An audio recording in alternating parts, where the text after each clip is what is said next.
The refugee station buzzed with activity as hundreds of different alien species moved through the crowded corridors. Families clutched their belongings tightly, while children stayed close to their parents. The air smelled of metal and fear, mixed with a strange sense of dozens of different worlds. In the darkest corner of the main docking bay, a small figure sat alone against the cold wall. Kethtar pulled their thin blanket tighter around their shoulders, trying to make themselves invisible. At 12 cycles old, they were still just a child, but their appearance told a different story. Sharp bone ridges ran along their skull, and their yellow eyes reflected light like a predator's. Even sitting still, their body radiated a contained power that made their species so feared across the galaxy. A group of Zentari children had been playing nearby earlier, their parents chatting while keeping one eye on their young ones. The moment one of the adults spotted Kethtar, the entire group packed up and moved to the other side of the bay.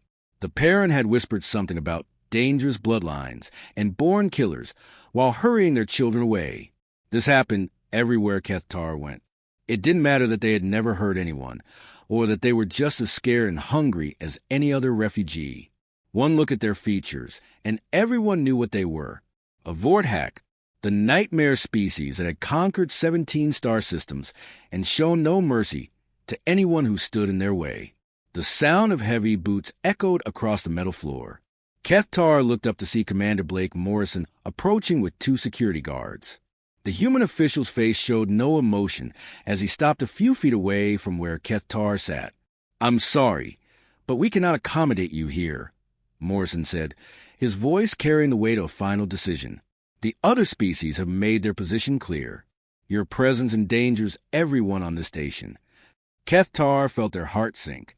This was the 7th station to reject them. Behind Morrison, a group of alien diplomats watched with satisfaction. The Zentari ambassador nodded approvingly, while a Kellian representative whispered to a companion about proper security measures. "Please," Kethtar whispered in broken standard, the common language used throughout the galaxy. "I have nowhere else to go." Morrison's expression softened for just a moment, but he shook his head. "That's not our problem, kid. The transport ship leaves for the Outer Rim in 1 hour. You need to be on it." "But there's nothing out there," Kethtar protested, their voice barely audible. "Just empty space and dead worlds." "Better than here," one of the guards muttered. "At least out there you can't hurt anyone." As the officials walked away, Kethtar heard the whispered conversations of nearby aliens. Words like monster, killer, and dangerous followed them everywhere. It didn't matter that they had run away from their own people, because they didn't want to become what everyone expected them to be. It didn't matter that they dreamed of peace instead of conquest. The station's announcement system crackled to life, calling out docking schedules and departure times. Somewhere in the distance, a family of Altarian refugees celebrated as their asylum request was approved. Their children laughed and played while their parents cried tears of joy. Kethtar watched them through the crowd and felt a deep ache in their chest. They had been alone for 3 months now, ever since escaping from the Vorthak homeworld during a supply run. Their own parents wouldn't understand why they ran. To them, conquest was everything. Showing mercy was weakness. But Kethtar had seen the aftermath of their people's raids. The destroyed homes, the scattered families, the fear in civilian eyes. They couldn't become part of that cycle. Hunger gnawed at their stomach as they watched other refugees share meals together. The food dispensers required credits that Kethtar didn't have, and no one was willing to share with a young predator. They had learned to survive on scraps and whatever they could find, but it was never enough. A small maintenance droid rolled past, its sensors briefly scanning Kethtar before moving on. Even the machines seemed to give them a wider berth than necessary. The loneliness was almost worse than the hunger.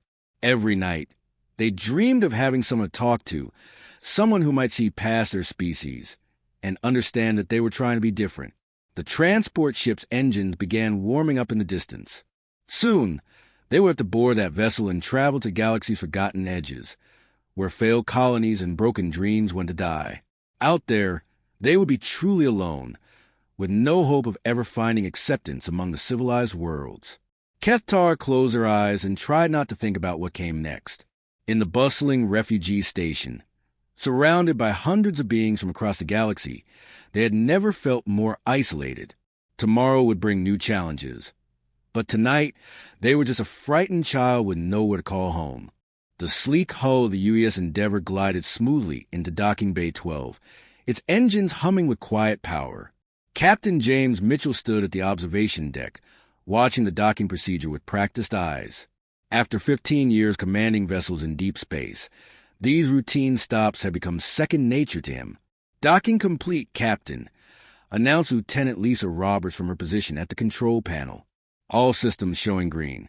The diplomatic cargo is ready for transfer." Mitchell nodded, already thinking about their next destination. The Endeavour was carrying medical supplies and communication equipment to 3 different colonies along the outer rim. Nothing exciting, just the kind of routine mission that kept the galaxy running smoothly. "Should be a quick turnaround," Roberts continued, checking her data pad. "Station control estimates 4 hours for complete cargo transfer. We'll be back in hyperspace before dinner." As Mitchell prepared to head to the cargo bay to oversee the operation, something caught his eye through the thick viewport. In the shadows of the docking area, barely visible among the stacks of supply containers, a small figure sat hunched against the wall. Even from this distance, Mitchell could see the dejected posture of someone who had given up hope. "Lisa, do you see that?" He pointed toward the corner of the bay. Roberts moved closer to the window and followed his gaze. Her expression changed as she focused on the lone figure. "Looks like a child, sir. And judging by those distinctive features." She paused, recognition dawning in her voice. "Captain, I think that's a Vorthak." Mitchell felt his chest tighten. He had seen plenty of refugees during his career, but a young Vorthak was something entirely different. The galaxy's most feared species didn't produce refugees. They produced conquerors. "A young one," Mitchell observed, already moving toward the airlock controls. "Come with me, Lisa." "Sir, with all due respect, approaching a Vorthak violates about 12 different safety protocols," Robert said, hurrying to keep up with her captain's determined stride. "Even juveniles are considered potentially dangerous by Galactic Command." Mitchell paused at the airlock controls, his hand hovering over the activation button. "Lisa, when did we start abandoning children? Because of what species they belong to?" "It's not about abandonment, sir. It's about crew safety. Vorthak physiology makes them natural predators from birth. Their reflexes alone could accidentally injure someone." Through the viewport, Mitchell watched as a group of station security officers approached the young alien. He could see them gesturing angrily while the child seemed to shrink further into themselves. Whatever they were saying, it wasn't offering comfort or assistance. "Look at that kid," Mitchell said quietly. "Does that look like a dangerous predator to you?" Robert studied the scene more carefully. The young Vorthak was clearly malnourished, their clothes torn and dirty. When the security officers moved closer, the child didn't snarl or show aggression. Instead, they pulled their thin blanket tighter and seemed to be pleading for something. "They look scared," Roberts admitted reluctantly.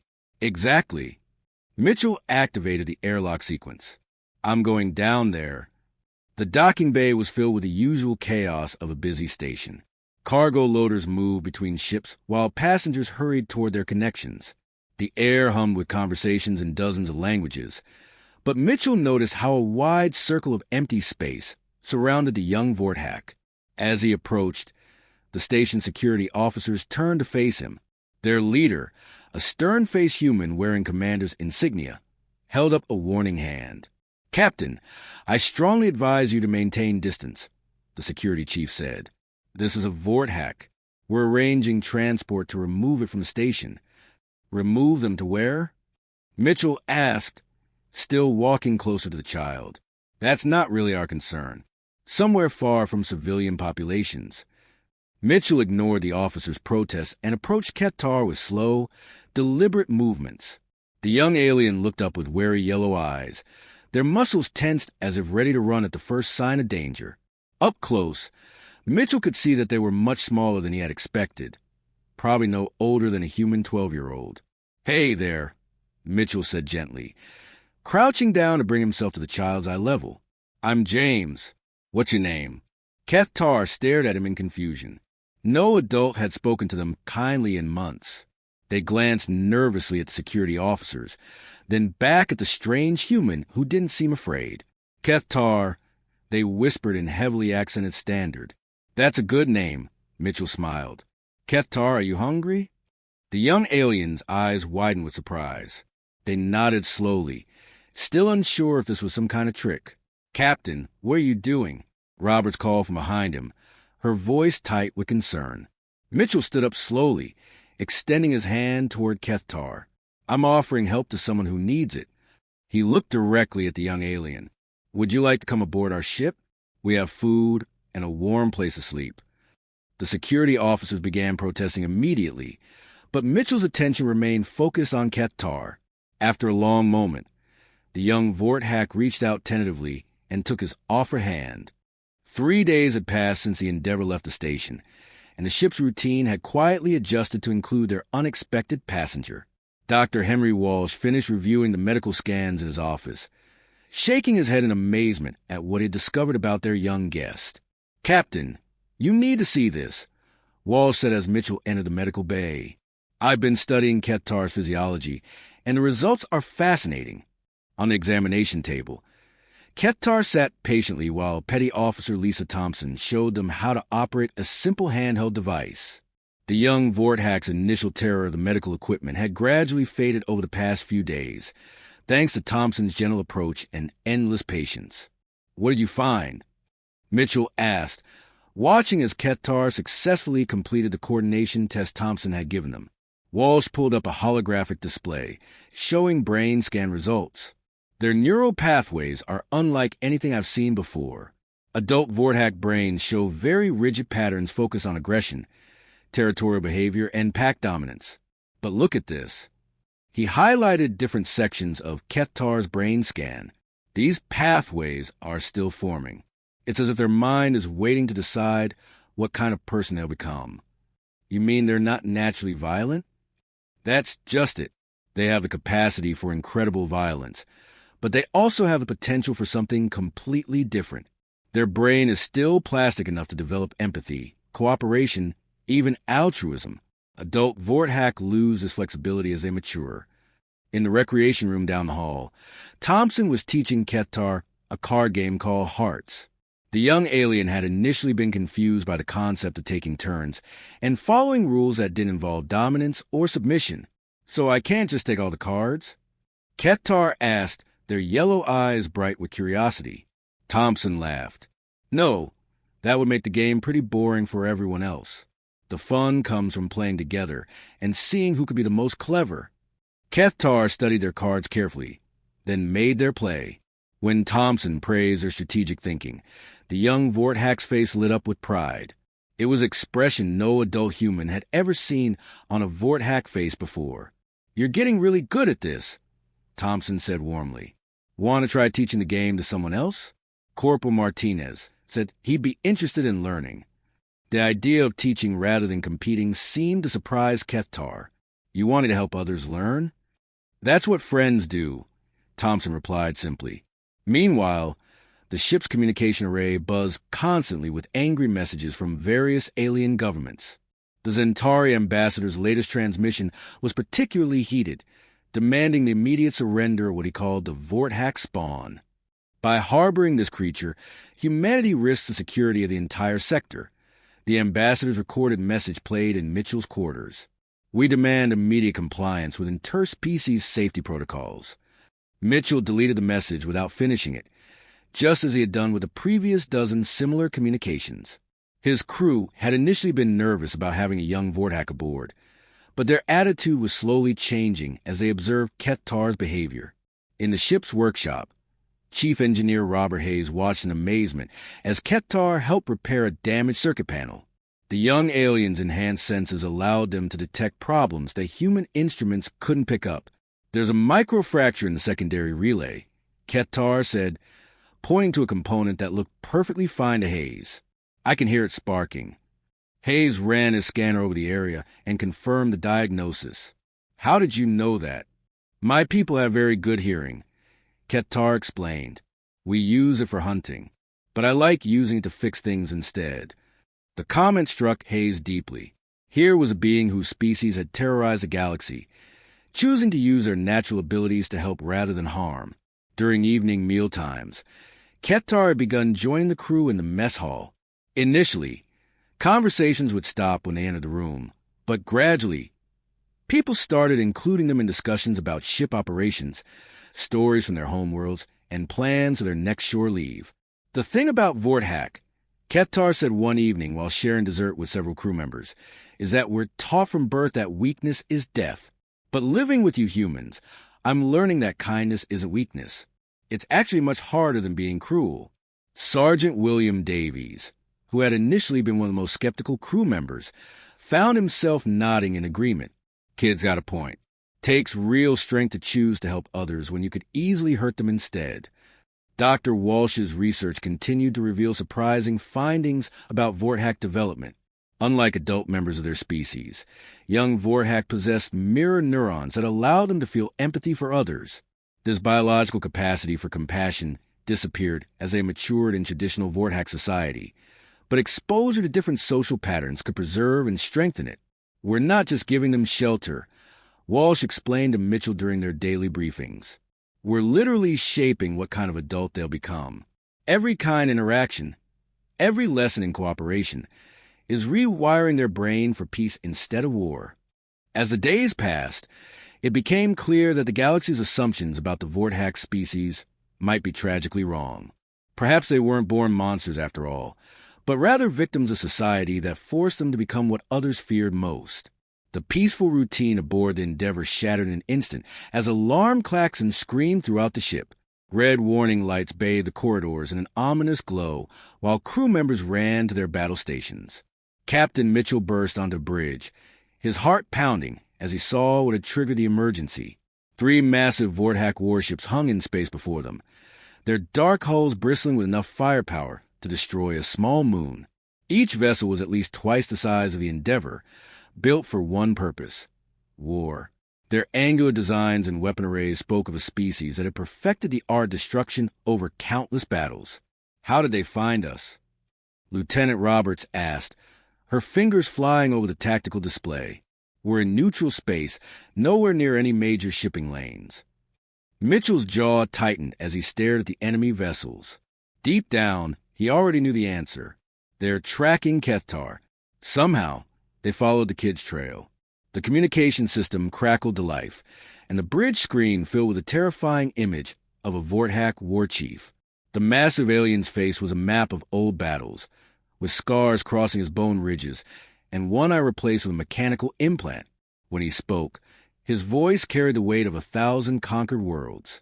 Humans, the war chief growled, each word dripping with contempt. You have stolen what belongs to us. Return the youngling immediately, and we will grant you the mercy of a swift death. Mitchell stepped forward, his voice steady despite the fear he felt for his crew. The child stays with us. They chose to be here. The war chief's laugh was a harsh, grating sound that made several bridge crew members flinch. Choice? The young one is Vorthak. They belong to the pack, to the hunt, to the conquest. They will return to us, or we will take them from your cooling corpse. In the corridor outside his quarters, Kethtar pressed against the cold metal wall, listening to every word they exchanged through the ship's internal communication system. Their hands trembled as they recognized the voice of War Chief Draktar, one of their own kind's most ruthless leaders. Sergeant William Davies found Kethtar there, curled up in the shadows with tears streaming down their face. The tough soldier's expression softened as he knelt beside the frightened child. "Kid, you okay?" Davies asked gently, though he could see the obvious answer written across Kethtar's features. "They come for me," Kethtar whispered, their voice breaking with emotion. "I bring death to your ship. I bring death to everyone who is kind to me." Davies placed a reassuring hand on the young alien's shoulder. "Hey, remember what Captain Mitchell told you on your first day here? You're part of this crew now. We don't abandon family, no matter what." The ship shuddered violently as the first Vorthak energy blast struck their shields. Emergency lighting flickered throughout the corridors as the Endeavor's defensive system struggled to absorb the massive energy discharge. Through the viewport, space lit up with the deadly dance of naval combat. In the weapons bay, Corporal Michelle Carter checked her rifle's charge while other crew members prepared for the inevitable boarding action. The Vorthack weren't known for taking prisoners, and everyone aboard knew what would happen if their shields failed. "Never thought I'd be fighting alongside a Vorthack," Carter muttered to herself as she loaded explosive rounds into her weapon. "Life sure throws you some strange curves." On the bridge, Mitchell watched helplessly as their shields dropped to 60%, then 50%. The Endeavor was a diplomatic vessel, not a warship, against 3 Vorthack cruisers. They wouldn't last more than a few minutes in direct combat. "Captain, we're receiving surrender demands from all 3 enemy vessels," Roberts reported, her voice tight with stress. "They're offering to spare the crew if we hand over Kethtar immediately." Mitchell looked around at his bridge crew, seeing the fear in their eyes, but also something else. Determination. These people had spent the last week getting to know Kethtar, watching them learn to laugh, to play games, to help others. They had seen the child behind the fearsome exterior. "What's our response, sir?" Roberts asked. Before Mitchell could answer, the ship's internal sensors detected multiple breaches in the lower decks. The Vorthack weren't waiting for a surrender. They were boarding the ship with overwhelming force, just as they had done to countless other vessels across the galaxy. "All hands, prepare for boarding action," Mitchell announced over the ship's communication system. "Protect our crew member at all costs." Deep in the ship's corridors, Kethtar stood up slowly, wiping the tears from their eyes. They could hear the sound of combat echoing through the ventilation system as their own species fought their way through the Endeavor's decks. Soon, they would have to make the hardest choice of their young life. They could hide in the safety of their quarters and let the humans who had shown them kindness die fighting an impossible battle. Or they could step forward and use the very abilities that made their species so feared, not for conquest, but for protection. The sound of laser fire grew closer, and Kethtar's decision crystallized in their mind.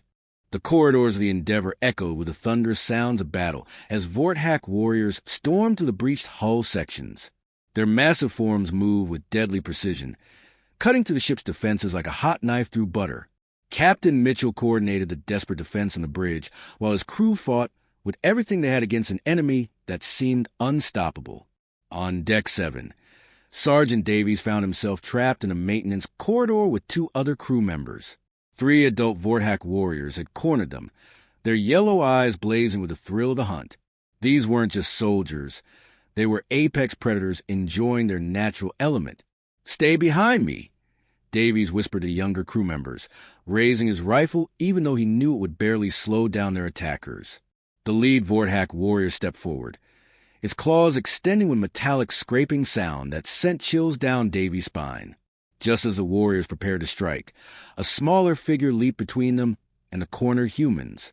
Kethtar landed in a defensive crouch, their own claws extended but pointed at their own species instead of the humans they had grown to love.